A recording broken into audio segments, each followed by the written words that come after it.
ખ્રિસ્તમાં મારા વહાલા ભાઈઓ અને બહેનો, આજે ફરી એકવાર હું તમને આ સાબાત સ્કૂલના અભ્યાસને માટે આવકાર કરું છું. આજનો સાબાસારનો જે પાઠ છે તે આપણા મધ્યે ચોથા ત્રિમાસિકના છઠ્ઠો સાબાસારનો પાઠ છે, જે આપણે શીખવા તરફ આજે વધી રહ્યા છે. અને તેમનું જે વિષય છે અંદરના દુશ્મનો. અને આવો આજે આપણે એ સાબાસારના પાઠને શીખવાને માટે આપણા મધ્યે મહેમાનો છે. હું વિનંતી કરીશ તેઓને કે તેઓ પોતાની ઓળખાણ આપણા મધ્યે લાવશે. પ્રભુ ખ્રિસ્તની અંદર પ્રેમી સલામ. હું છું અલ્પેશ ગામિત અને આજે હું તમને રવિવારના અભ્યાસક્રમની અંદર કરારનો ભંગ અને આખાનના પાપ વિશે તમારું દર્શન કરીશ. પ્રભુ શ્રી ખ્રિસ્તના નામમાં આપ સૌને પ્રેમી સલામ. હું છું પાસ્ટર ઈસુફ ગામિત. મારો જે પાઠ છે આ મંગળવારનો ભાગ્યશાળી પસંદગી અને બુધવાર આશાનો દરવાજો. ખ્રિસ્તમાં વાલો આપ સર્વને પ્રેમી સલામ. મારું નામ રમેશ વાઘમારે અને મારો વિષય ગુરુવારનો જે છે તે છે દેવની શક્તિનો સાક્ષી. વહાલાઓ, આ સમય દરમિયાન આપણે સાબાસારના પાઠના તરફ આગળ વધીશું. અને આજનો જે વિષય છે તે એ છે કે અંદરના દુશ્મનો. એટલે કે દેવના જે લોકો હતા તેઓના મધ્યે જ કોઈક એવા વ્યક્તિઓ આવ્યા હતા કે જે દેવના લોકો થઈને દેવના એક દુશ્મન બન્યા હતા. અને એમના લીધે જે સમસ્યા તકલીફો આવે છે એ બાબતને જોવા મળશે. આવો આપણે સ્મૃતિસૂત્ર તરફ વધીશું. આજનું સ્મૃતિસૂત્ર છે યર્મિયા પ્રબોધકનું પુસ્તક, તેમનો 17મો અધ્યાય અને 10મી કલમ.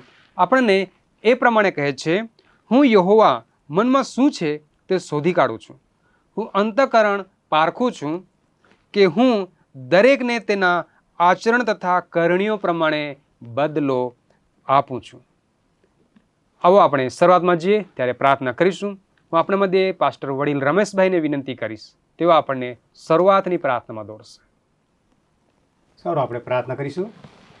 કૃપાળુ પ્રભુ ઈસુ, ફરી એકવાર તમારો ઘણો આભાર માનીએ છીએ. આજે અમે જે સાબાસારનું અધ્યયન કરી રહ્યા છીએ ત્યારે પ્રભુ આમાં દરેકને પ્રભુ તમે સહાયતા કરો. પ્રભુ અમે જે શીખવાડવાના છે, બોલવાના છે, અધ્યયન કરવાના છે ત્યારે પ્રભુ અમને વિશેષ તમારા પવિત્ર આત્માની દોરવણી આપજો કે જેથી પ્રભુ અમે એક સારું અધ્યયન કરી શકીએ. અને જે સાંભળનારાઓ છે તેમને પણ તમે આશીર્વાદ આપો, તેમને પણ તમે સહાયતા કરો કે જેથી પ્રભુ તેઓ સાંભળીને એક વિશ્વાસુ અને એક પ્રભુ સારા સાક્ષીઓ બની શકે તેમ તમે થવા દો. કે પ્રાર્થના નામ માંગીએ છીએ. આમેન. વહાલા મિત્રો, આપણે સ્મૃતિસૂત્ર જોઈ ગયા છે જે સુવર્ણ વચન છે અને તેના પર આધારિત છે. તે વચન આપણને પ્રમાણે કહે છે કે તમારા અંતઃકરણ હું પારખી જોઉં છું. તો ખરેખર તે સમય દરમિયાન આપણે જોઈએ છે કે જે અભ્યાસક્રમ પાઠમાં આપણે જે જોઈ ગયા છે કે ત્યાં લોકો પાપને પણ અંગીકાર કરે છે અને વિશેષ પ્રભુ એક શાંતિનો સરદાર તરીકે ત્યાં શાંતિ સ્થાપન કરવાને ઈચ્છે છે. તેઓ આગળ વધે છે અને હવે તે કનાનના પ્રદેશમાં વિજય પામ્યો છે અને હવે ત્યાં લોકો ગોઠવાઈ ગયા છે, પોતાની રીતે રહેવા લાગ્યા છે. પરંતુ અહીં આપણને એ પ્રમાણેનું વચન કહે છે કે હવે એ લોકોના આગળના ભાગમાં એક થોડો દુઃખદ અનુભવ પણ તે લોકોના જીવનમાં જોવા મળે છે. અને એમના માટે ત્યાં લોકો કહે છે કે જે લોકોને ઘણી બધી બાબતો શીખ્યા હતા, હવે એ બાબતો તરફ એ લોકો થોડા ડાબે અને જમણે વળે છે. એ લોકો દેવ સાથેના કરારને જે હતો એ કરારને તોડે છે અને સાથે એ લોકો દેવના વિરુદ્ધમાં જવાથી દેવની યોજનાને એક વેગળા થઈ જાય છે. એમના લઈને ત્યાં એક દુઃખદ અનુભવ એ લોકોના જીવનમાં બને છે. કેમ કે તે લોકોએ ત્યાં આપણને એ બાબત જોઈ શકીએ કે તે લોકો ત્યાં જ્યારે અંદર રહી રહ્યા છે તે સમય દરમિયાન જે દેવની કરારોની બાબતો છે એ કરારોની બાબતને એ લોકો અવગણે છે. જે લોકોને રહેવાના માટે સલાહ અને સૂચનો આપ્યા હતા એને એ લોકો અવગણે છે. કેમ કે ત્યાં એ લોકો માટે હવે પછીનો પડકાર જે છે તે ત્યાંની દિવાલો કે ત્યાંના રહન સહન કે ત્યાંના જે તે બાબતો હવે નહોતી. હવે એ લોકો સુરક્ષિતપણે ત્યાં છે, પણ હવે એ લોકો માટે પડકાર છે કે તે લોકો દેવની આજ્ઞાઓમાં ચાલે, કે દેવના જે કરારો છે એ કરારોને પાળે કે જે તેઓને અરણ્યની અંદર શીખવાડવામાં આવ્યા હતા. અને હવે આપણે આગળના ભાગમાં એ જોઈશું કે એ લોકોના જીવનની અંદર જે દુઃખદ અનુભવ થાય છે તે કેવી રીતે આવ્યો અને એના પાછળના એ લોકોને શું સમસ્યાઓ પણ ભોગવા મળી તે આપણે જોઈશું. તો આપણા મધ્યે પાસ્ટર અલ્પેશભાઈ છે તે આગળના બાબત પર ચિત્રણ કરશે. વહાલાઓ, આપણે છે હવે રવિવારના પાઠની અંદર જનાર છે. રવિવારનો પાઠ આપણને કહે છે કરારનો ભંગ. આપણે યોશુઆ તેનો 7મા અધ્યાયનો અભ્યાસ કરીશું. ત્યાં આપણને એ જાણવા મળશે કે ઇઝરાયેલીઓ છે હવે આગળ વધે છે, પરંતુ એક નાનું શહેર છે એ મધ્ય આવે છે અને એ શહેરનું નામ છે આય. અને આ નાનું અમથું શહેર છે, છતાં પણ એને જીતવામાં અસફળ થાય છે, નિષ્ફળતા મળે છે. અને આ નિષ્ફળ મળવાનું કારણ છે એ 2 મુખ્ય કારણો ત્યાં જોવા મળે છે. પ્રથમ કારણ છે આખાનનું પાપ. આખાન એ વ્યક્તિ છે જેના દ્વારા એક પાપ થાય છે અને એના દ્વારા પણ આ નિષ્ફળતા મળે છે. અને બીજું કારણ છે ઇઝરાયેલની અતિ આત્મવિશ્વાસ. આ 2 કારણો છે. જ્યારે આખાનના પાપ વિશે આપણને જોઈએ છે તો આપણને એ જોવા મળે છે કે જ્યારે છે એ લોકો ત્યાં પહોંચે છે, ત્યાં જે વસ્તુઓ છે એને નષ્ટ કરવા કહે છે, પરંતુ એ શું કરે છે આખાન કે જે કિંમતી વસ્તુઓ છે એમાંથી એક વસ્તુ લઈ લે છે. જે શ્રાપિત વસ્તુ હતી એમાંથી એ ઉચકી લે છે, એ લઈ લે છે, અને આ એક પાપ હતું. આ સામાન્ય ગણાય છે, પરંતુ સાબતનો અભ્યાસ કરશો ત્યાં 5 શબ્દનું વર્ણન કરવામાં આવ્યું છે. અને આ શબ્દ છે એ હિબ્રુની અંદર છે, પરંતુ એનું હું તમને ભાષાંતર કહીશ કે એ છે, પ્રથમ તો એ વસ્તુ લે છે અને ત્યાર પછી એ લે છે, એ ચોરી કરે છે. એક સામેથી નહીં, પરંતુ એક ચોરી કરે છે. ત્યાર પછી એ ઠગે છે. જ્યારે એ વસ્તુ લઈને આવે છે ત્યારે છુપાવી દે છે અને બીજાને ઠગે છે. એટલે કે એના વિશે કોઈને ખબર નથી એવું કહેવા માંગે છે અને એમ કરીને એ ઠગે છે. પછી આવે છે કે એ ઠગે છે અને એને છુપાવી દે છે. આ 5 બાબતો છે આ વસ્તુની અંદર છુપાયેલી છે અને આ ઉલ્લંઘનને કારણે છે એ નિષ્ફળતા મળે છે. અને પછીની બાબત આવે છે ત્યાં ઇઝરાયલનો આત્મવિશ્વાસ, અને એ પણ કેવો અતિ આત્મવિશ્વાસ, એટલે કે વગર કામનો આત્મવિશ્વાસ, જેમાં એક કાર્ય નથી. તેઓને દુશ્મનને હળવું ગણ્યું. એ લોકોના દુશ્મનો છે નાના છે, ઓછા છે એમ કરીને હળવું ગણ્યું, પરંતુ દેવની સલાહ છે એ લોકોએ અવગણી. એની અંદર છે કોઈ પણ જાતની દેવની સલાહ ન લીધી અને એના કારણે છે એ શહેરથી નિષ્ફળતા મળે છે. એ શહેરને જીતી શકતા નથી. કહેવાનો તાત્પર્ય અને અર્થ આપણને એ મળે છે કે જ્યારે આખાન છે એ પાપ કરે છે ત્યારે એની અસર છે એ સમગ્ર સમુદાય પર થાય છે, આખા ઇઝરાયલ પ્રજા પર થાય છે. અને એનું ન્યાય જ્યારે પરમેશ્વર લાવે છે ત્યારે પ્રથમ ન્યાય છે એ આખા સમૂહ પર આવે છે અને ત્યાર પછી એ વ્યક્તિગત તરીકે આવે છે. અહીં કહે છે વ્યક્તિગત પાપ એ સમૂહ માટે પણ અસરકારક છે અને કરારનું પાલન ઇઝરાયલ માટે એકતા અને સેવા દર્શાવે છે. દેવની સલાહ અવગણવી અને અતિ આત્મવિશ્વાસ હોવાને કારણે લોકો પરાજય થાય છે. જ્યારે આપણે આખાનના પાપ વિશે જોઈએ છે ત્યાં જોવા મળે છે કે દેવે છે આખાનનું પાપ કર્યું, એને એક મોકો આપ્યો, કબૂલાત કરવાની તક પૂરી પાડી, પરંતુ એ કબૂલ ન કર્યું અને એના કારણે છે દેવનો ન્યાય અને કૃપા બંને સાથે એક સાથે કાર્ય કરે છે. એને કૃપાનો સમય આપવામાં આવ્યો, પરંતુ એને પસ્તાવો થયો નહીં અને એના કારણે છે ઇઝરાયલની પ્રજા છે પસ્તાવોનો એક સમુદાય તરીકે એ વેઠે છે. અને ત્યાર પછી જોઈએ છે કે આ ન્યાયનો ક્રમ છે સૌપ્રથમ સમુદાય આખા ઇઝરાયલ પ્રજા પર આવે છે અને ત્યાર પછી જોઈએ છે કે એ કુળ પર આવે છે, પરિવાર પર આવે છે અને પછી આખરે વ્યક્તિ સુધી એ ન્યાય પહોંચે છે. એટલે કે પ્રક્રિયાની અંદર નિર્દોષ લોકો પણ સપડાય છે. આપણને યોશુઆ છે આખાને મારા પુત્ર તરીકે કહે છે, મારો પુત્ર, પ્રિય પુત્ર કહે છે અને એને સમય આપે છે કે કદાચ એ પાપનું પ્રાયચિત કરે, પણ એવું થતું નથી વહાલાઓ. તેમનું દયાળુ અને સદીન હૃદય એ દર્શાવે છે, છતાં એનું પાપ છે એ માટે પ્રાયચિત નથી કરતો અને એ ન્યાય, દેવનો ન્યાય છે એના પર આવે છે અને આખા સમુદાય પર એ પરિણામ આવે છે. પાપનો પરિણામ માટે એ જવાબદાર હોય છે અને દરેક વસ્તુ છે એ દેવથી છુપાયેલી નથી. એ દરેક વસ્તુ ઈસુ ખ્રિસ્ત આપણો દેવ છે, પરમેશ્વર છે, એ જાણે છે. આપણે કોઈ પણ બાબત હોવાથી છુપાવી શકતા નથી. દેવ હંમેશા એ જોઈ છે, આપણા અંદરના કાર્યો, બહારના કાર્યો એ સર્વ જાણે છે અને એનો ન્યાય પણ કરનાર છે. દેવ હંમેશા છે ન્યાય અને કૃપા છે એ બંને સાથે કામ કરે છે અને એ પાપ સામે કાર્ય કરે છે. અને પાપ જે છે એ દૂર કરવાની પ્રક્રિયા, જે ન્યાય છે એ આપણે જોયું કે એક સમૂહથી થાય છે, ત્યાર પછી વ્યક્તિ સુધી ફેલાય છે. અને યહોવા છે એ દયાળુ અને સંવેદનશીલ હોવા છતાં એ હંમેશા છે ન્યાય કરે છે અને સુસંગત ન્યાય કરે છે. અને દેવ છે દરેકના હૃદય છે અને ગુનાની છુપાયેલી જે બાબતો છે એ સગળી જાણે છે. આપણે કોઈ પણ જાતને પાપને છુપાવી શકતા નથી, એ પરમેશ્વર જાણે છે. આપણે કોઈ પણ આજ્ઞાભંગ કરી શકતા નથી. જેમ અહીં આજ્ઞાભંગ થાય છે, કાયદાનો ભંગ થાય છે, એના લીધે જે ઇઝરાયેલ લોકોને છે એ વેઠવું પડે છે. વહાલાઓ, આપણે કોઈ દિવસ પણ દેવથી કશું પણ છુપાવી શકતા નથી. આપણે પ્રાયચિત કરીએ અને દેવ સમક્ષ આવીએ, એક ન્યાય તરીકે પણ વર્તીએ. આ માટે દેવ આપણને આશીષ આપે. વહાલા, આપણે એ સુંદર બાબત જોઈ ગયા છે કે અહીં એક દુશ્મન જે પોતાનો જ છે એ દુશ્મન બની બેઠો છે. અને આપણે અહીં જોઈએ છીએ કે જે ઇસરાયેલ લોકોના મધ્ય આખાન નામનો વ્યક્તિ છે એની બાબત આપણે જોઈ ગયા છે. પહેલાં તો એ લોકો દેવનો કરારનો ભંગ કરે છે. એ લોકોને ચેતવણી મળે છે કે તમારામાં કોઈ વ્યક્તિ છે કે જેણે ગુનો કર્યો છે, પહેલાં એની તમે પ્રાયશ્ચિત કરો. પણ એને ધ્યાન પર નથી લેતા અને એમને લઈને એ લોકો નાનકડા શહેર આઈ પર ચડાઈ કરે છે. પરંતુ દેવનું ન સાંભળવાને એ લોકો નાનકડા શહેરના લીધે પણ પરાજિત થાય છે. તો આવો આપણને એ બાબતમાંથી શીખવા મળે છે કે દેવની દરેક બાબતોને આપણે ધ્યાન રાખવાની છે. આવો આગળના ભાગમાં વધીએ. પાસ્ટર ઈશુભાઈ આપણને આગળના ભાગ પર ધ્યાન દોરશે. આવો આપણે આ સમયે મંગળવારના પાઠ તરફ જઈશું. મંગળવારનો પાઠ છે ભાગ્યશાળી પસંદગીઓ.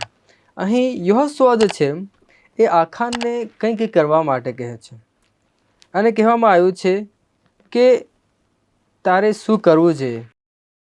પરંતુ આખાન શું કરે છે? આખાનને બે બાબતો કરવાના માટે એ કહે છે ખરો, પણ આખાન શું કરે છે?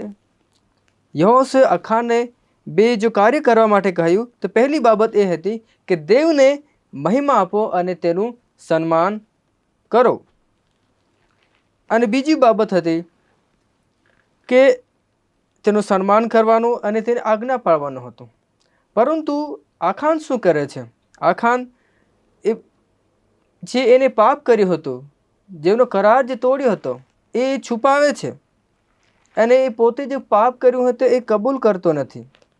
એને પાપ એ કબૂલ ના કરવાને લીધે એવું જે પ્રમાણે પાસ્ટર રવિન્દ્ર સરે કીધું, એ પાપ ના કબૂલ કરવાના કારણે એ નાનું અમથું શહેર જે આઈ નામનું શહેર હતું એની સામે તેઓ હારી જાય છે. વહાલાઓ, જો આપણે આપણા જીવનની અંદર નાની અમથી બાબતો પણ આપણાથી ભૂલ થાય છે, દેવની આગળ આપણે કબૂલ કરવાની છે. વહાલાઓ, કેમ કે આખાને છુપાવવાની કોશિશ કરી, પણ જે રીતે આજનું સ્મૃતિ સૂત્ર આપણને કહે છે કે પ્રભુ આપણા અંતઃકરણને જાણે છે, આપણે કેવા છે તે પ્રભુ જાણે છે, આપણે કઈ ભૂલો કરીએ છીએ. માટે નાની નાની બાબતોને લઈને જ્યારે આપણાથી કંઈક ભૂલો થાય છે, આપણે જરૂર પ્રભુની પાસે જે છે એ કબૂલ કરવાનું ઘણું જ મહત્વનું છે. વારાઓ, કેમ કે આખાને છુપાવવું ન જોઈતું હતું, પરંતુ એણે કબૂલ કરવું જોઈતું હતું. અહીં એના જીવનની અંદર એ શું કરે છે? લાલચ આવે છે. અને લાલચ કવા વ્યક્તિની અંદર આવે છે? એ જે લોકો અવિશ્વાસની અંદર હોય છે એ વ્યક્તિની અંદર છે એ લાલચ જે છે એ ઘર કરી જાય છે. અને લાલચ અને અવિશ્વાસ આપણને નાશ તરફ જે છે એ દોરી જાય છે. કેમ કે આખાનું છેવટે શું થાય છે? વાલાઓ, આખાનું છેવટે જે છે એ એનું નાશ થાય છે. કેમ કે યહોશુઆનો 7મો અધ્યાય અને 21 કલમની અંદર આપણે આખાન જે શબ્દ હતા એ આપણે જ્યારે આદમ અને હવા તરફ આપણને દોરી જાય છે. આખાન શું કહે છે કે મેં જોયું અને ઈચ્છ્યું અને મેં એ લીધું. એ જ બાબત આપણે ઉત્પત્તિના પુસ્તકની અંદર પણ એનું આપણે કનેક્શન કરીએ છીએ. ત્યારે આદમ અને હવાએ પણ એ લોકોની આપણે યાદ અપાવે છે કે એ જે લોકોએ ફળ જોયું, ઈચ્છ્યું અને એ લોકોએ લીધું. અહીં આપણે એક બાબત જો શીખી રહ્યા છે કે આખાન અને આદમ અને હવા એ સેમ બાબતે કરે છે, પણ મૂસાના નિયમશાસ્ત્ર પ્રમાણે કાયદા અનુસાર જે ગણના તેનો 15મો અધ્યાય અને 27 અને 31 કલમની અંદર આપણે જોઈએ છીએ કે મૂસાના કાયદા અનુસાર પ્રાયશ્ચિત ન હતું અને માટે આખાન અને તેના પરિવારને ત્યાં દંડિત કરવામાં આવે છે. વહાલાઓ, એટલે અહીં આપણે જોઈએ છીએ કે રાહાબ સાથે જ્યારે આપણે એની તુલના કરીએ છીએ કે રાહાબ એ પ્રભુ સાથે જ્યારે કરાર કરે છે એ બચી જાય છે, અને જ્યારે આખાન જે પરમેશ્વરના લોકોમાંથી હતો એ શું કરે છે? એ કરાર તોડે છે અને મૃત્યુમાં પડે છે. આજે તમારા અને મારા માટે એક સુંદર એવો પાઠ આપણે અહીંથી મળે છે કે લાલચ જે છે, લાલચની શક્તિ કેટલી જ મજબૂત હોય, તેને છૂટવા માટે મન શાંત અને આપણે પ્રભુ પરમેશ્વરની આજ્ઞા પાલન ઘણી જ જરૂરી છે વાલાઓ. જો આખાને આજ્ઞા પાલનમાં રહ્યો હોત તો ઇઝરાયેલી લોકો જે છે એ નાના અમથા શહેરની સામે પ્રભુની દયાથી ઇઝીલી જે છે એ સક્સેસ થયા હોત, સફળ પામ્યા હોત. પરંતુ શું થાય છે? તો તેમાં સફળતા પામી શકતા નથી. અને બીજી બાબત છે કે લૂક તેનો 12 અધ્યાય અને 15મી કલમની અંદર કે આપણા જીવનને જે કંઈ ધન સંપત્તિ છે એ બાબતની અંદર આપણે જે છે સંતોષ રહેવું જોઈએ. આપણે લાલચ ના કરવું જોઈએ, જેથી કરીને આપણે પ્રભુના માર્ગની અંદર છે એ એક નિસ્વાર્થ ભાવેથી આપણે ચાલી શકીએ. એ બુધવારના પાઠની અંદર આપણે જોઈએ છે કે આશાનો દરવાજો, કે જે ભૂલ જે કરવી હતી આખાન દ્વારા, અને એ ભૂલને કારણે શું થાય છે? ઇઝરાયલ લોકો જે છે એ આઈ નામના જે શહેર છે એ શહેર સામે તે લોકો હારી જાય છે. પણ એ બાદ છે એ ફરી એકવાર જ્યારે એ લોકો ચડાઈ કરે છે એ ત્યાં એ લોકો સફળ થાય છે વાલો. ઇઝરાયેલો પહેલાં એ લોકો હારે છે, પણ દેવની જે વ્યૂહરચના હતી, પહેલી જે નિષ્ફળતા હતી તે લોકો માટે, એ જ નિષ્ફળતાને પ્રભુ પરમેશ્વર સફળતામાં ફેરવી દેવામાં આવે છે. જ્યારે તેઓ પ્રભુની આજ્ઞા ફરીવાર પાલન કરે છે, ત્યારે નિષ્ફળતા જે હતી એ સફળતામાં ફેરવી દેવામાં આવે છે. અહીં જો યહોશુઆ પણ જે છે એ કે ચિહ્નો જે પ્રતીક જે છે એ ત્યાં દર્શાવે છે. યહોશુઆ તેના હાથની અંદર તલવાર કે દાતરડું સમાન એક જો સામાન્ય શસ્ત્ર ન હતું, પરંતુ દેવની સત્તા અને સર્વનું એ પ્રતીક હતું. આપણે ભલે નાના કે પછી નાના અમથા હોઈએ, પણ દેવ જો આપણી સાથે હોય છે, આપણે દરેક પ્રકારના દુઃખ સંકટમાંથી આપણે બહાર નીકળી શકીએ છીએ. કેમ કે જે પ્રમાણે ઇઝરાયેલી લોકોની સામે જે પણ બાબતો આવતી હતી એમાંથી સફળ થતા હતા. તો સફળતાનું મેઇન જો બાબત હોય એ સફળતાના ચાવી એ જ છે આપણા માટે કે યહોવાનું વચન અને એના વચન પ્રત્યે વિશ્વાસુપણું અને આજ્ઞા પાલન, એ દ્વારા જ આપણને સફળતા મળે છે. કેમ કે આશા જે પ્રભુ તરફથી આપણને મળે છે અને સફળતા પણ આપણને પ્રભુ તરફથી મળતા હોય છે. જે પ્રારંભિક એ લોકોને નિષ્ફળતા મળી ખરી, પણ જ્યારે તેઓ દેવનું વચનને અનુપાલન કરે છે, છેવટે તેઓને સફળતા મળે છે. અને આજે આ બુધવારના પાઠમાંથી આપણને એ બાબત પણ આપણને શીખવા મળે છે કે જ્યારે આજના જીવનની અંદર આપણે જોઈએ છે કે પ્રભુના વચનને પાલન કરીએ અને ગમે તે મુશ્કેલી બાબતમાં પણ એમાં આપણે ચાલતા રહીએ, આપણે લાલચમાં ના ફસાઈએ, પણ પ્રભુના માર્ગની અંદર ચાલીએ. કેમ કે દરેક નિષ્ફળતા એક હારી જવાનો સંકેત હોતો નથી. જે પ્રમાણે ઇઝરાયેલો પ્રથમવાર તેઓ હારનો સામનો કરવો પડે છે, તેઓના માથે પહેલી નિષ્ફળતા હતી, પરંતુ એ જ નિષ્ફળતા પ્રભુ સફળતામાં ફેરવી દે છે. જ્યારે તેઓ આજ્ઞા પાલન કરે છે, જ્યારે તેઓ વિશ્વાસુપણું દાખવે છે, ત્યારે તેઓ સફળ થાય છે. એ જ રીતે આપણે પણ સફળતા પ્રાપ્ત કરી શકીએ છીએ. આપણી પાસે આશા, આપણા માટે એક હોપ, આપણા માટે એક આશા છે.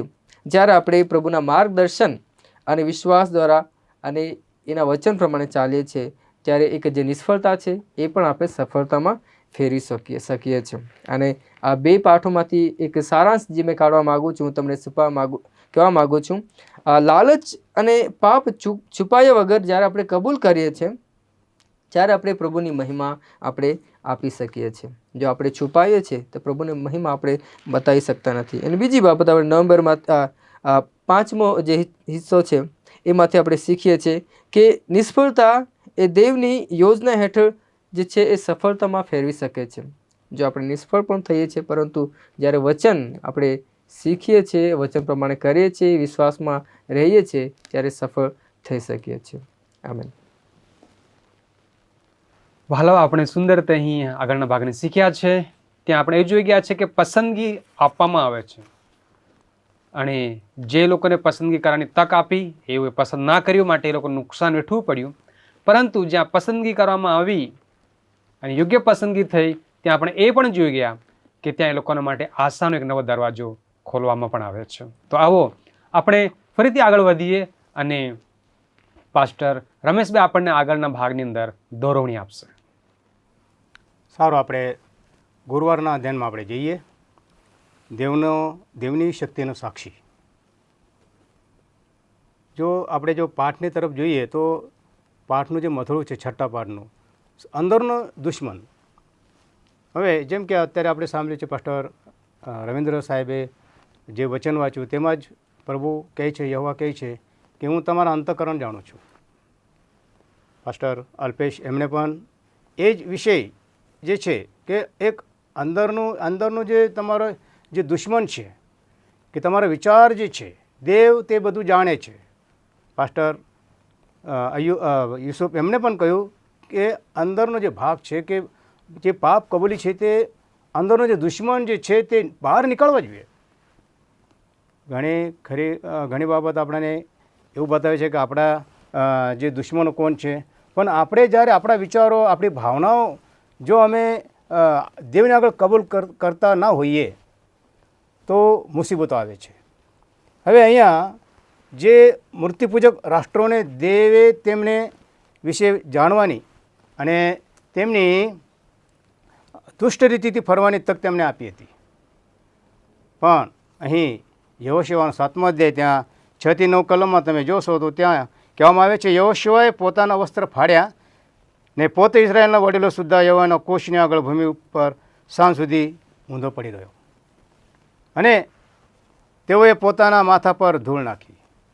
ત્યારે યહોશુઆ બોલ્યો, અરે રે, હે પ્રભુ યહોવા, અમને અમરીઓના હાથમાં સોંપીને અમારો ન્યાય નાશ કરવા સારું તું આ લોકને યરદન પાર લાવ્યો છે. હવે જુઓ કે આપણે જોઈએ છીએ કે અત્યાર સુધી પરમેશ્વરે તેમણે કેટલા તેમના જીવનમાં પ્રવાસમાં મદદ કરી છે, અને ફરી કચકચ જે રડગાણું જે છે તે ફરી યહોશુઆનું ચાલુ છે. અહીંયા એક આગેવાન તરીકે, એક લીડર, અને ત્યાં પણ તેનું જે એક કચકચ જે જાહેર કરે છે તે આપણને જોવા મળે છે. શરૂઆતમાં જે આ જે અંદરની જે ભાવના જે છે, તમારા મનમાં જે ભાવના છે દેવ વિશે, દેવ આટલું આપણા જીવનમાં સારું કરે છે, પણ છતાં આપણે રડીએ છીએ.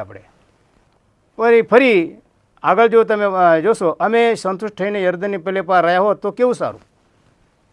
હે પ્રભુ, ઇઝરાયેલીઓએ પોતાના શત્રુઓની સામે પીઠ ફેરવી છે, તો હવે શું બોલું? કેમ કે કનાની તથા દેશના સર્વ રહેવાસીઓ તે વિશે સાંભળશે અને અમને ચારે ગમથી ઘેરી લઈને પૃથ્વી પરથી અમારું નામ નાબૂદ કરશે. પછી તું તારા મોટા નામ વિશે શું કરશે? દેવ મોટો છે, આ લોકો ભૂલી ગયા છે. દેવ કેટલો સામર્થ્યશાળી છે, આ લોકો ભૂલી ગયા છે. ઘણીવાર અમે સફળતા મેળવીએ છીએ દેવ તરફથી, પણ અમે એને ગણકારતા નથી, એને અમે ભૂલી જઈએ છીએ, અને છેલ્લે અમારે જે પરમેશ્વર અમારા વિરુદ્ધ શું કરે છે? એક અમારા વિચારો જાણે છે કે આ જે પરમેશ્વર વિરુદ્ધ અમે બોલીએ છીએ તે એક પરમેશ્વરનું, દેવનું આપણે મન દુખાવીએ છીએ. હવે બીજું કે શરૂઆતમાં યહોશુઆ જ્યારે મિસ્ર છોડ્યો, પછી તેમની મુશ્કેલીઓ વચ્ચે ઇઝરાયેલના બાળકો જેવા આપણે જોયું કે નિર્ગમન 16:3માં ઇઝરાયેલ પુત્રએ તેઓને કહ્યું, જ્યારે અમે મિસરમાં હતા ત્યારે અમે સારું અમને ખાવાનું મળતું હતું, માંસ, મચ્છી, જે કંઈ ખાવાનું જે એમને ટેસ્ટી તે સારું મળતું હતું, એવું તેઓ કચકચ ત્યાં આવીને કરે છે. અને અહીં શું અમને ભૂકો મારવા માટે તમે લાવ્યા છો? આ જે બાબતો જે છે, આ જે અંદરની જે ભાવના છે તેઓ તે મુખ દ્વારા પ્રગટ કરે છે. તો યહોશુઆ 7 મુજબ અમે સાંભળીએ કે ત્યારે યહોશુઆ બોલ્યો, અરે રે, હે પ્રભુ યહોવા. અહીં શું બોલ્યો યહોશુઆ?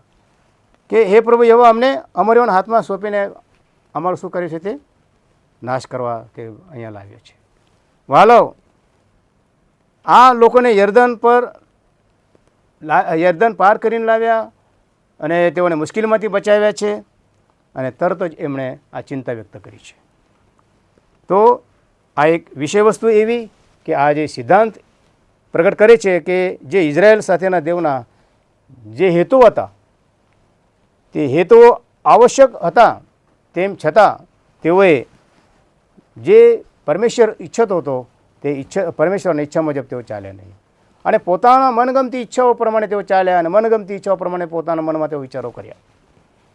અને તેમની આસપાસના મૂર્તિપૂજક રાષ્ટ્રો જે હતા, અને તેઓ જાણે કે દેવ તેમના લોકો માટે કેટલા મહાન કાર્યો કર્યા છે. આ મૂર્તિપૂજક રાષ્ટ્રો રાષ્ટ્રોએ જાણવા જોઈતું હતું.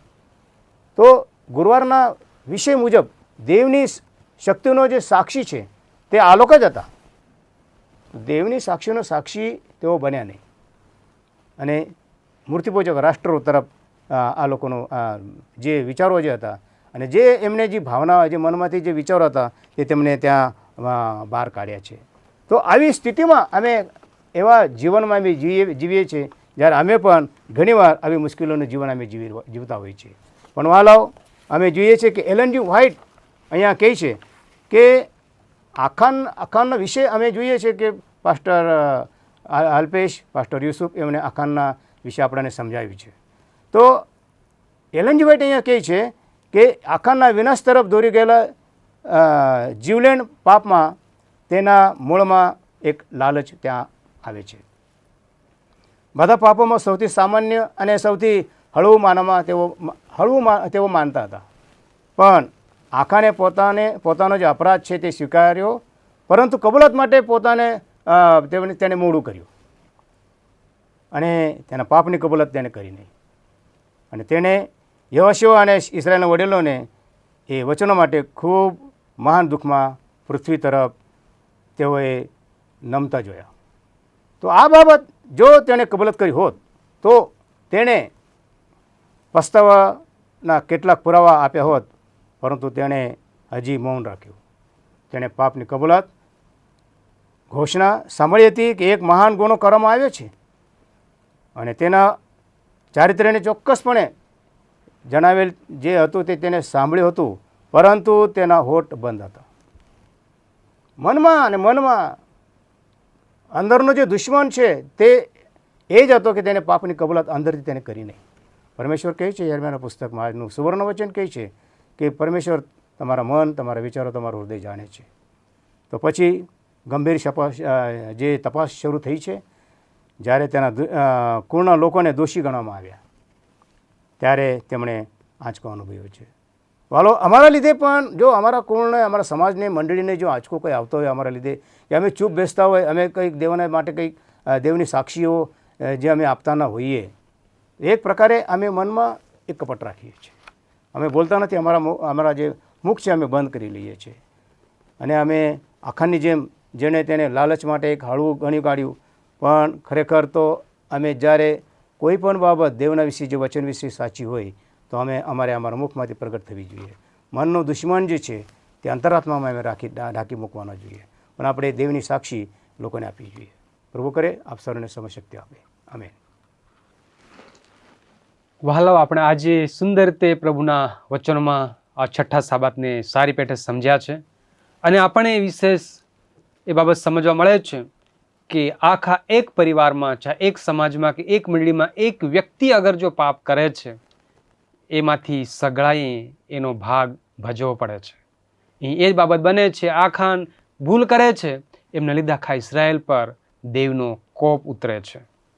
તો આવો એ બાબતમાંથી આપણે સમજવા મળે છે કે આપણે દરેક સમય દેવ સાથે પ્રામાણિક અને વિશ્વાસુપણું રહેવું અને કબૂલાતની બાબતમાં આગળ રહેવું અગત્ય છે. હું ફરી એકવાર દરેક સેવકગણનો આભાર માનીશ. તેઓએ સુંદરતા આપણી મધ્યે દેવના વચનો રજૂ કર્યા છે અને હું તમે દરેક મિત્રોનો પણ આભાર માનું છું કે તમે સુંદર રીતે આજ સુધી આ વિડીયો જોઈ રહ્યા છો. જ્યારે તમે જોઈ રહ્યા છો ત્યારે હું તમને વિનંતી કરીશ કે તમે આ વિડીયોને તમે લાઇક કરો, આ ચેનલ તમે સબસ્ક્રાઈબ કરો અને તમારા મિત્ર મંડળ, તમારા જે સગા વહાલાઓ છે એઓને તમે આ વિડીયો શેર કરો, જેથી તેઓ પણ જુએ અને તેઓ પણ જોઈને આશીષિત થાય. અને વિશેષ તમે જે બેલ આઇકોન છે એ બેલના બટનને તમે દબાવવાનું ભૂલશો નહીં. જો તમારે કોઈ વિનંતી છે, સૂચના છે, તમે અમને કોમેન્ટ કરી શકો છો. અમે કોમેન્ટને વિશેષ તમને જવાબ આપીશું. પણ અગર જો તમે વધુ કંઈ વાર્તાલાપ કરવા માગો છો તો તમે અમારો ઈમેલ છે એના પર ઈમેલ કરી શકો છો, digitalwiu@gmail.com. એમના પર તમે લખીને મોકલો, અમે તમને એનો જવાબ આપીશું. આવો આપણે આ સવાસાના પાઠને પૂર્ણ કરી આપણે પ્રાર્થનામાં જોડાઈશું. પાસ્ટર અલ્પેશભાઈ આપણને પ્રાર્થનામાં દોરશે. આવો પ્રાર્થના કરીએ. અમારા સ્વર્ગીય પિતા, તમારો આભાર માનીએ છીએ આ સુંદર શાબાત અભ્યાસને માટે. આજે સુંદર રીતે અમે વચનો શીખ્યા છે, તેમજ હું પ્રાર્થના કરું છું જે અમારા ઓનલાઈન શ્રોતાઓ છે, તમારા વિશ્વાસુ લોકો છે, જે આ વચનને સાંભળતા હશે એને પણ આ વચનો સાંભળવા, તે પ્રમાણે ચાલવા અને દરેકને આ વચનો સમજવા માટે શક્તિબળ તમે પૂરું પાડજો. અને પ્રભુ, જ્યાં સુધી અમે પાછા અભ્યાસ પાઠની અંદર ભેગા ના મળીશું ત્યાં સુધી અમારી સાથે ને પાસે રહેજો. બાકીનો સમય તમારા હાથ અંદર સોંપતા આ પ્રાર્થના પ્રભુના નામની અંદર માંગીએ છીએ. આમેન. આવો આપણે આવતા અઠવાડિયે ફરીવાર એક નવા વિષયની સાથે અને એક નવા વિચારો સાથે પાછા મળીશું. ત્યાં સુધી અમે પ્રભુને વિનંતી કરીશું કે પ્રભુ તમ દરેકને સુરક્ષિત, સફળ અને આશીર્વાદ આપતો રહે. પ્રભુ દરેકને આશીર્વાદ આપો. આમેન.